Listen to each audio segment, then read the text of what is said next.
Olá, queridos e amados irmãos, graça e paz a cada um de vocês. Sejam todos muito bem-vindos e que alegria poder estarmos juntos, reunidos através desse nosso canal do YouTube para mais um encontro com a Palavra de Deus. Hoje, nesse dia 2 de fevereiro, onde nós celebramos então com toda a igreja a festa da apresentação do Senhor. E assim então as leituras propostas para essa nossa reflexão a primeira leitura, livro do profeta Malaquias, capítulo 3, versículos de 1 a 4. Salmo responsorial, Salmo 23. E o Evangelho de São Lucas, capítulo 2, versículos de 22 a 40, que vai nos narrar o seguinte. E quando se completaram os dias da purificação segundo a lei de Moisés, levaram o menino a Jerusalém para apresentá-lo ao Senhor, conforme está escrito na lei do Senhor. Todo o primogênito do sexo masculino será consagrado ao Senhor. Ora, em Jerusalém vivia um homem piedoso e justo chamado Simeão, que esperava a consolação de Israel. O Espírito do Senhor estava com ele.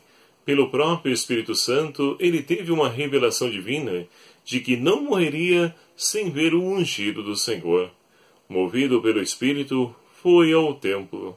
Quando os pais levaram o menino Jesus ao templo para cumprirem as disposições da lei, Simeão tomou-o nos braços e louvou a Deus, dizendo: Agora, Senhor, segundo a tua promessa, deixas teu servo ir em paz. Porque meus olhos viram a tua salvação, que preparaste diante de todos os povos, luz para as nações e glória de Israel teu povo. O pai e a mãe ficavam admirados com aquilo que diziam do menino. Simeão os abençoou e disse a Maria: Este menino será causa de queda e de reerguimento para muitos em Israel.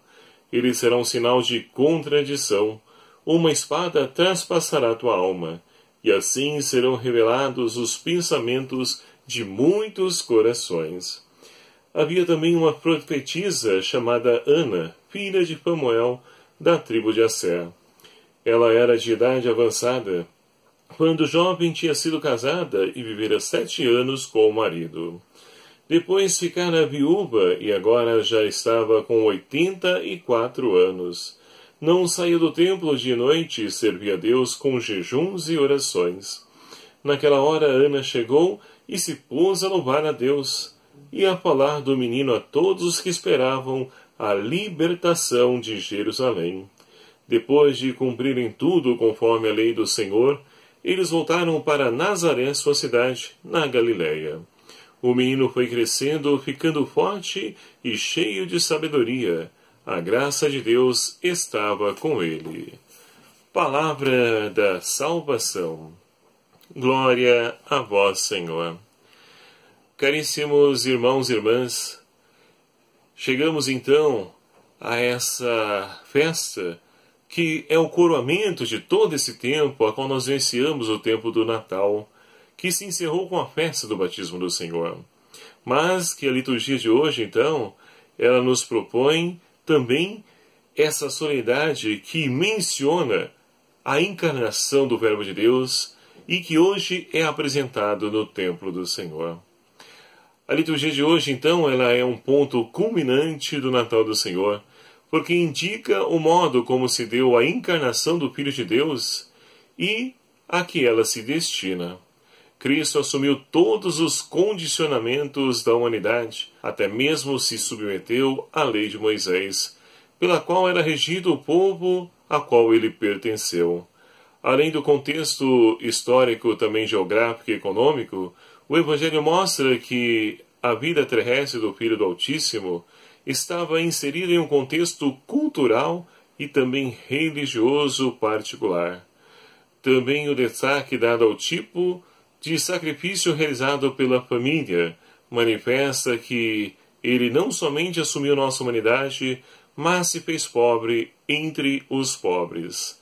A festa da apresentação do Senhor, ela é bem antiga, e já houve tempo em que era celebrada em 14 de fevereiro, 40 dias após a festa da Epifania, a manifestação de Deus aos magos. Também já foi considerada como festa mariana, com o nome de purificação da bem-aventurada Virgem Maria. Mas, com as recentes reformas litúrgicas, o nome da festa foi mudado para a apresentação do Senhor e ela passou a ser celebrada 40 dias depois do Natal. O novo título e data da celebração são uma indicação mais correta da natureza e também o objeto da festa, visto que nesse dia a Igreja celebra um aspecto importante do mistério salvífico e não simplesmente um acontecimento da infância de Jesus. E é interessante também nós percebemos que várias igrejas hoje celebram também Maria como padroeira, Maria como título de Nossa Senhora da Candelária ou das Candeias, Nossa Senhora dos Navegantes, cuja paróquia a qual então pertenço, onde sirvo com o meu ministério, estaremos também em festa no próximo final de semana. Então, algumas paróquias celebram também a festa da sua padroeira. E assim então, queridos amados irmãos, nós podemos perceber, de acordo com o que nos propõe nas leituras de hoje, o acontecimento a qual então mudou a trajetória, a vida de toda a humanidade. A encarnação do Verbo de Deus. Jesus, que assumiu a nossa condição humana, se fez um conosco e veio então caminhar no meio de nós para poder nos revelar a face desse Deus de amor e de misericórdia, conhecido também como Festa da Luz. E assim então várias paróquias aproveitam essa data para poder então abençoar as velas, para que possam então pedir ao Senhor que ilumine a sua vida e assim ajude a poder vencer as trevas presentes no mundo de hoje. Então essa festa que nós celebramos, ela está repleta de significado, mas vamos àquilo que é proposto para essa solenidade, ou seja, a apresentação do Senhor. Antes disso, tomemos então a primeira leitura de hoje, extraída do profeta Malaquias. O dia do Senhor, então, mencionado várias vezes lá no Antigo Testamento, geralmente, então, é considerado como uma visitação, ou seja, uma vinda de Deus, com uma intervenção divina quase sempre iminente. O texto, então, a qual é proposto para a liturgia de hoje, do profeta Malaquias, afirma que o Senhor virá ao templo de Jerusalém como um fogo purificador. A imagem do fogo tem por objetivo, então, causar medo, mas é simplesmente uma metáfora tirada da vida cotidiana. Alguns aspectos, então, do processo de refinação de metais são simbolicamente empregados várias vezes pela Escritura para discorrer sobre a purificação do pecado e como prova da fidelidade de Deus. A prata, então, era obtida pelo processo de fusão, sob alta temperatura. As substâncias agregadas à superfície do metal se transformavam em pó, o qual era repelido por uma rajada de ar. Nas diversas referências bíblicas, e também na refinação do metal, é usada simbolicamente para ilustrar o tipo de provação a qual os seres humanos são submetidos. Em momentos difíceis da história é que se pode constatar quem de fato é ou não é fiel a Deus. Aqueles que permanecem fiéis, firmes então na sua fé, experimentarão a libertação definitiva, mesmo que eventualmente suportem algumas circunstâncias difíceis. Então é interessante nós percebemos que essa linguagem do fogo é uma linguagem purificadora e também que nos remete às dificuldades, tribulações, perseguições, a qual muitas vezes nós somos submetidos quando nós optamos em poder trilhar os caminhos do Senhor. E assim, então, Deus virá para poder, então, restabelecer a sua justiça no meio de nós. E assim, então, queridos amados irmãos, podemos perceber que Deus, Ele sempre vem. Ele vem ao nosso encontro, mas Ele virá, e sabemos muito bem que Cristo virá uma segunda vez, na sua segunda vinda gloriosa, para poder julgar os vivos e os mortos. E diante dessa vinda iminente do Senhor, como está a nossa caminhada de fé? Estamos preparados? Estamos a caminho? Estamos nos empenhando? Estamos lutando? Ou estamos ainda parados, de braços cruzados? Então é preciso ter claro isso, que o Senhor virá. E assim, quando Ele vier, o que nós temos a ofertar a Ele? E aí então nós podemos compreender o Evangelho ao qual nós então ouvimos. E ao lançar então o nosso olhar sobre o Evangelho de hoje, nós então conseguimos descobrir o sentido desta apresentação do Senhor ao templo. Porque Jesus, Ele é Deus. Ora, Ele sendo Deus, vai se apresentar a si mesmo? Então vamos compreender o sentido, o significado dessa apresentação de Jesus. Os primeiros versículos, então, do Evangelho narrado, ou seja, versículos de 22 a 24, ele, então, tratam especificamente da manifestação, ou seja, a epifania do Messias Jesus a partir do cumprimento dos ritos de iniciação na religião da sua família, o judaísmo. Jesus e Maria, recém-nascidos e a parte oriente, submeteram-se tudo o que a lei de Moisés indicava a respeito do nascimento de um menino primogênito. Pela circuncisão, Jesus tinha oficialmente marcado como membro de Israel, ou seja, ele foi marcado oficialmente como membro pertencente desse povo de Israel, ingressando também na aliança feita com os patriarcas e também com os descendentes deles, desde Abraão até os escravos libertos do Egito. No momento da circuncisão, de acordo com a lei dada por Deus a Moisés, foi imposto o nome do menino. E ali então ele foi chamado Jesus, conforme o anjo tinha orientado a Maria. E assim então, naquela cultura, o nome designava então a identidade e também a missão da pessoa.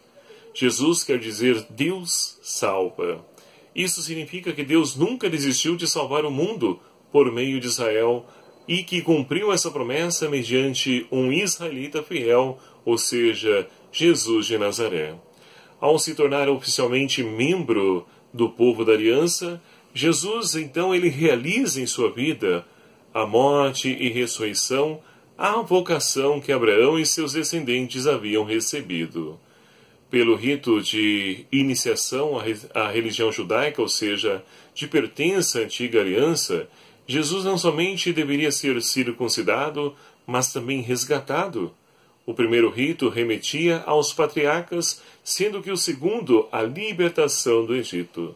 O ritual do resgate estava vinculado à Páscoa, quando os primogênitos dos hebreus tiveram a vida poupada e se tornaram consagrados a Deus. O resgate significava que o primogênito era trocado por uma quantia de dinheiro e a partir de então podia deixar o santuário e voltar ao convívio familiar. Propositalmente, Lucas então não menciona o resgate de Jesus, que, à semelhança dos levitas, continuará sempre pertencendo a Deus.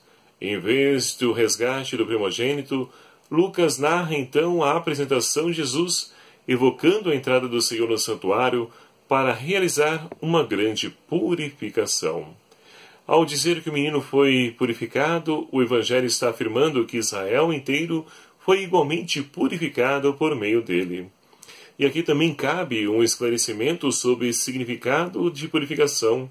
Esse termo, nem sempre, ele então derrota algo negativo. Porque muitas vezes pode parecer, que traz uma realidade, um caráter negativo. Aqui não. Nesse trecho do Evangelho, a impureza ela é moral. Não é moral, melhor dizendo, mas ritual. E significa apenas que após aqueles ritos as pessoas eram reinseridas na esfera da vida comunitária. De forma análoga e também a uma âmbula que, após ser purificada, deixa o sacrário e pode ser mantida junto com os outros objetos. A segunda parte do Evangelho de hoje fala sobre o reconhecimento de Cristo pelos representantes dos piedosos, que esperavam a vinda do Messias, ou seja, a consolação de Israel, a qual então nós temos a figura de Simeão e também no finalzinho do Evangelho da profetisa Ana. Esses dois personagens que então aguardavam ansiosamente a vinda do Salvador, do Messias prometido, sendo que a figura de Simeão havia recebido a revelação de que não morreria antes de ver a libertação do povo de Israel. E assim, impelido pelo Espírito Santo, ele vai até o templo no momento em que Maria e José vão apresentar Jesus. E ele que toma então o menino nos braços, louva e bendiz a Deus, porque agora enxerga a salvação do povo de Israel. E diz ao Senhor: agora, Senhor, pode deixar o teu servo partir em paz, porque meus olhos viram a tua salvação, luz para iluminar as nações. Então Jesus é a luz que veio ao mundo para poder dissipar as trevas, e que somente as pessoas que esperam e confiam em Deus podem assim enxergar, porque do contrário, poderão então ver apenas uma criança sem sentido, sem significado algum. E é justamente essas pessoas, como os magos, que ao poder então chegar e observar Maria com o menino ali sentado, puderam enxergar também ele como o Salvador do mundo, o Rei dos Judeus. É assim também que os magos, anunciados pelos anjos, vão então até o local onde o menino Jesus nasceu e ali também conseguem, ou seja, enxergar a pessoa do Salvador da humanidade presente ali naquela pequena criança. Então somente com os olhos da fé nós conseguimos enxergar a ação de Deus na nossa vida em meio às trevas presentes no mundo. E Simeão não foi diferente. Ele louvou a Deus e assim então pôde abençoar os pais. Mas antes de tudo isso, ele então avisa para Maria: esse menino será então causa de reerguimento para muitos em Israel, mas quanto a ti uma espada te transpassará a alma.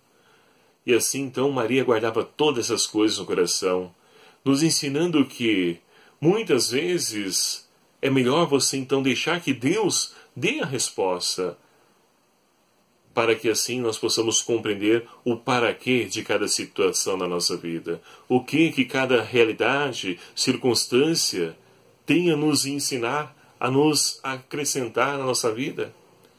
Maria, ela é modelo para nós, até mesmo quando nós temos dúvidas, incertezas. É preciso deixar que Deus então nos revele aquilo que é da sua vontade. E assim então, logo chega também Ana, uma senhora já de 84 anos, que havia sido casada e que servia a Deus com jejuns e oração. E olha que interessante, Ana, ela então servia a Deus. E muitas vezes quando nós falamos em servir a Deus, nós pensamos logo nas coisas manuais, de fazer, agir. E aqui o Evangelho nos mostra que Ana servia com jejuns e orações. É uma maneira também de servir a Deus. Então Deus suscita várias vocações para que nós possamos então servir. Hoje também toda a igreja, nessa data, todos os consagrados, consagradas, religiosos e religiosas renovam seu compromisso de fidelidade, de dizer o seu sim a Deus, como Maria o disse. Então hoje também é um dia de graça para a nossa igreja, porque muitas pessoas renovam o seu compromisso de poder então ser fiéis a esse Deus que nos chama a poder darmos também a nossa colaboração, a nossa contribuição na construção do reino de Deus. E Ana, então, ela é esse modelo de pessoa consagrada ao Senhor, que coloca-se logo a contar, a narrar as maravilhas de Deus diante daquilo que ela pôde visualizar, ou seja, aquela pequena criança que é o Salvador do mundo. E ela logo põe-se a contar, a narrar as maravilhas de Deus realizadas em favor, em benefício de toda a humanidade. Portanto, meus queridos amados irmãos, que nós possamos fazer essa mesma experiência de fé. Acreditemos que Deus, Ele sempre vem. Seja lá no juízo final, na vinda gloriosa do Senhor. E assim, lançando o nosso olhar para essa vinda gloriosa de Deus, somos então convidados a olhar para a nossa vida e ver como está a nossa preparação para que nós possamos também nos apresentar diante do Senhor. E assim então, possamos proclamar as maravilhas de Deus que veio dissipar as trevas correntes no mundo, que veio então salvar, libertar o seu povo e que hoje se apresenta no templo, se entrega plenamente ao Pai. E é por isso que Jesus então, Ele aqui já nos aponta nessa festa aquela que é a sua missão, o seu fim último, onde Ele vai então entregar a sua vida por amor na cruz, por cada um de nós, nos redimindo, nos libertando, nos resgatando de todos os nossos pecados. E que nós possamos então fazer a experiência do salmista: o Rei da Glória é o Senhor Onipotente. A Ele toda a honra e toda a glória, porque é Ele o nosso Redentor, é Ele o nosso Salvador, é Ele o nosso resgatador.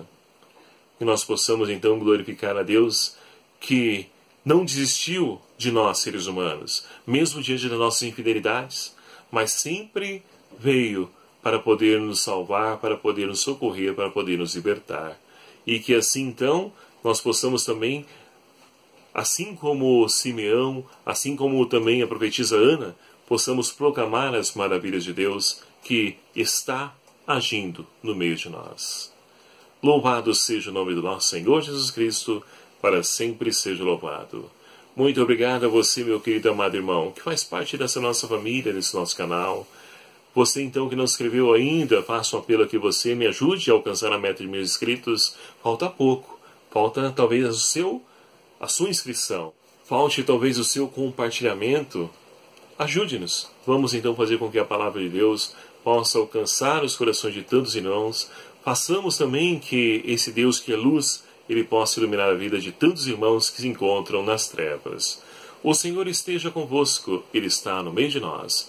Por intercessão de Nossa Senhora dos Navegantes, abençoe-vos Deus Todo-Poderoso, Pai, Filho e o Espírito Santo. Amém. Um abraço a cada um de vocês, fiquem na paz do Senhor. Até o próximo vídeo, se Ele assim nos permitir. Espero por você.